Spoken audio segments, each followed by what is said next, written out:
Hello, it is Hank in my office, here to answer your questions from the comments of our second episode of Ask Hank Anything. It's our episode with Michelle Correa, who we helped accidentally overcome some of her fear of birds. But that's not what we're doing right now. Right now, you are now the guest on Ask Hank Anything. It's questions from the comments, and I'm going to answer them right here. Our first question is from Torim Kanin, who says, given that a year currently is 365.24 days, and every year days get a little bit longer, how long until we have exactly 365 days per year? It's always good to start off with a bunch of math. Just so much. We're going to do a bunch of unit conversions, maybe a little we're not going to do calculus. We would have to do calculus because we're not going to get a perfect answer because the rate at which the world is slowing. So currently we lose about 2.3 milliseconds per century, but in the future at some point that will be 2.2 instead of 2.3. Also, weirdly, for reasons I don't pretend to understand,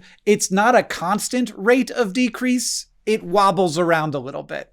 So it's going to be a little bit fudgy, and we are going to ignore the fact that the rate is slowing, otherwise I'd have to do calculus, which I simply refuse to do. So according to the NASA website, right now the Earth's year is 365 days, 5 hours, 48 minutes, and 46 seconds, which means that the year is currently, according to our question asker, around 21,000 seconds too long. I've carved off a bunch of significant figures here because we're not going to get that close anyway, so 21,000. However, you got to remember that each day doesn't have to slow by that much. The year has to slow by that much. So right now, in order to have a year that would be exactly 365 days, each day would have to be 57 seconds shorter. 57 seconds is, you might not know this, but 57,000 milliseconds. And 57,000 divided by 2.3 milliseconds per century is roughly 25,000 centuries to get to that point. That is 2.5 million years. So in 2.5 million years, give or take a little while, because again, we fudged a bunch at the beginning,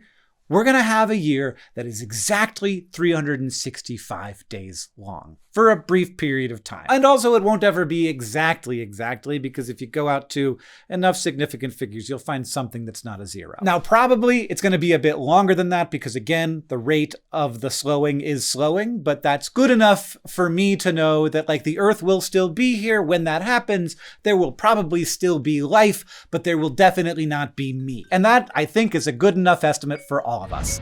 Our next question is from Exlaudia Delone. That's as close as I'm getting. How do our fingerprints keep consistent throughout our lives, even though our fingerprints are made of dead skin cells? This is great. I love this. So the outer layer, the epidermis, is just piles of the leavings of dead cells flaking off everywhere. I'm sorry, but that is really the case. Luckily, though, that's not where your fingerprints actually live. And by luckily, I guess I mean for detectives, not for criminals. Your fingerprints are like stored beneath the part you can see in deeper skin layers called dermal papillae. Those ridges aren't just on the surface. They are also down beneath in the living parts. But your fingerprints are not completely indestructible. Anything that causes like really deep trauma to the skin, severe burns, significant chemical exposure, extensive scarring, that can actually permanently alter or even erase fingerprint patterns. You just got to get deep down into the actual living parts of the skin. But people who work in occupations that frequently involve intense friction or chemicals, such as construction workers or rock climbers or cleaners, can actually have their fingerprints get altered over the course of their careers. Sometimes their fingerprints even disappear. And then those people are actually allowed to do crimes. It's just okay for them. In actuality, though, this can cause real problems. So certain medical conditions like severe eczema, psoriasis, or even chemotherapy can induce changes that erode or change fingerprint patterns, sometimes causing issues when people need to have their identities verified. So situations like security screenings or immigration, this has been a real problem for people. But in most cases, even significant skin damage heals over time, and the fingerprint ridges typically regenerate, though they might actually form a little bit different when they come back. And then those people can do crimes. Christopher Gregory asks, is it possible to have an electron arc in a vacuum? Or does there need to be a medium for the electrons to travel through? Is a vacuum a perfect insulator? This has, as far as I can tell, nothing to do with anything we talked about in that episode, but I am happy to answer because the answer is weird. Electrons are sneaky. they indeed can travel through a perfect vacuum, and they do it all the time. However, they do it on Earth less now than they used to, which is a wild sentence that's going to make sense in just a moment. Now that I have piqued your curiosity, let me explain. You might think a vacuum, being empty space, would be a perfect insulator since there's no gas or liquid or any other medium for the electrons to zip through. But even in the emptiness of space, electrons can jump across gaps if the voltage gets high enough. But with nothing to travel through, we don't get that traditional arc. Instead, we get something cooler, a stream of electrons flying directly through empty space as like a beam. So no, a vacuum isn't a perfect insulator for electrons, but it's a very good one. But with enough voltage, electrons can leap across that emptiness, which is called field emission or vacuum breakdown. And this is exactly how vacuum tubes work. So like old computer monitors and TVs, those cathode ray tubes, they have like a giant vacuum tube in them that has had all the air sucked out of it. And then the screen is positively charged and a beam of electrons that actually creates the image with like super high voltage electrons jumps across that vacuum and then is like directed by magnets to make them go where they want to go to form the image on the screen. So like electrons traveling through a vacuum is how all TVs used to work. Tessa asks, the coral fact is very cool, and it left me with a question. Can you use the number of day bands to date fossils relative to each other? Like if you pick up a coral in Michigan and you like look at the day bands and you say this has like 410, and at this point in history there were 410 days in a year. I'm paraphrasing the question at this point. Can you then say like what era this coral comes from? And the answer is yes. Kinda, but we tend to not do it that much because it's not as good as other methods we have. So in the case of a coral, each year isn't going to have exactly the same number of bands. So the way that the bands work is there's like a band every day, and then at some points in the year, presumably like the winter, the bands get closer together, and that's what forms the years that you can count. But of course, the coldest day of the year doesn't happen at the same time every year, so those groupings are going to be off a little bit every time. And also, as we just discussed, the Earth doesn't actually slow down like perfectly linearly. There are weird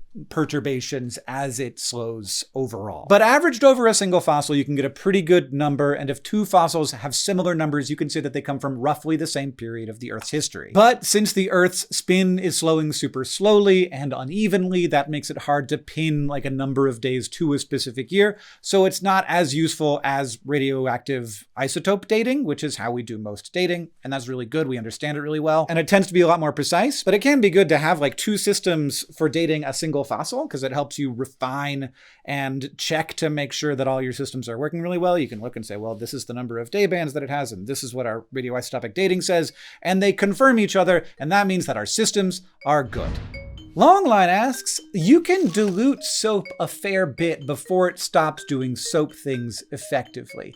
Is there a metric for how like soapful a soap is? Is pure soap 2 soap? Is standard soap only like 35% soapful? Longline, I have a suspicion that you know the answer to this question because you are saying things that make me think you do. For example, that there is a measure of soapfulness. So a soap's soapy part is the surfactants. There's other ingredients in soap, but the soapy part is the surfactants, which have one side that loves water and one side that loves like grease and fat, and together they can grab onto both water and fats, and that's why soap is good at washing stuff. And so the soapfulness scale is the active surfactant matter, or ASM. This is the amount of surfactant in a soap, and standard hand soaps typically have between like 15 to 30% ASM. A tougher dish soap, which, you know, you're not going to use to wash your hands and you're going to know that's going to be a harsher soap, that's going to be like 50% ASM.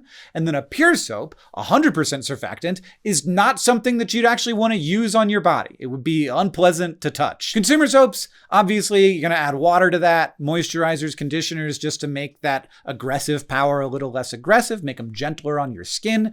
A face soap might be as little as 10% ASM. They're working to get that ASM ASM to the just right soapfulness level that will be most effective for you, but also most pleasant for you. So you are correct that you can indeed dilute down most liquid soaps, sometimes more than half, and it will still happily do the soapy thing. It will still be above the threshold for like being a useful soap, breaking down grime and germs without drying your hands to like the desert level dryness that we here in Montana so frequently deal with. But there is a level that is too diluted. So a face soap at 10% ASM is going to be about the mildest soap you can use before it stops being good at its job. Much below that, soap doesn't form the little tiny soapy bubbles that surround the grime and then gets them washed away, and it loses the ability to do that cleaning. If you're wondering how I know so much about that, it's because I did start a line of eco-friendly cleaning products at Good.Store with a bunch of small businesses who make amazing products, and I had to learn a bunch about how soaps work, which I love. It's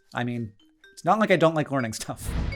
Picaro24 asks, how big of a garden or field does one person need to live/survive? So this is going to depend on a lot of different things, like where you live, how much sunlight you have, how much water, soil quality, whether you're buying fertilizers or herbicides or pesticides to help grow those crops, and also, of course, what kinds of crops you're growing. But I love to do some back-of-the-napkin math, so let's look at potatoes. Potatoes are one of the most calorie-dense crops, meaning how many calories you can get per acre of crop. Let's say you eat about 2,000 calories per day, which is theoretically the average. That's around 800,000 calories a year. Potatoes produce around 6 million calories per acre, and 800,000 calories that you need for a year divided by 6 million is 0.13 acres. Converting that to square feet, which you might be more familiar with, will get you somewhere between 5,000 and 6,000 square feet of field that is well suited to potatoes,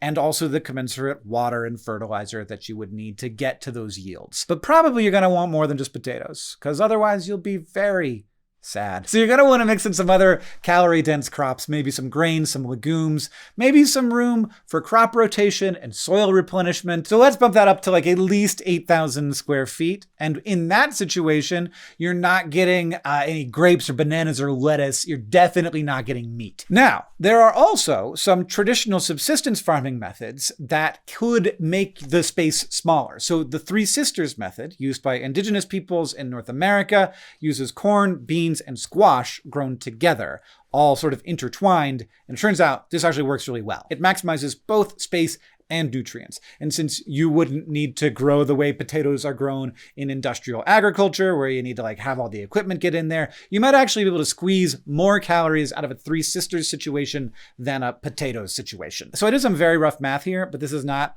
based on actual yields. I'm just guessing at how much of each of these things can be grown in a Three Sisters situation. But according to my very rough math, you would definitely get a wider variety of foods and a healthier diet. It would be more work, but you might get down to like 2,500 square feet per person, which is really dense.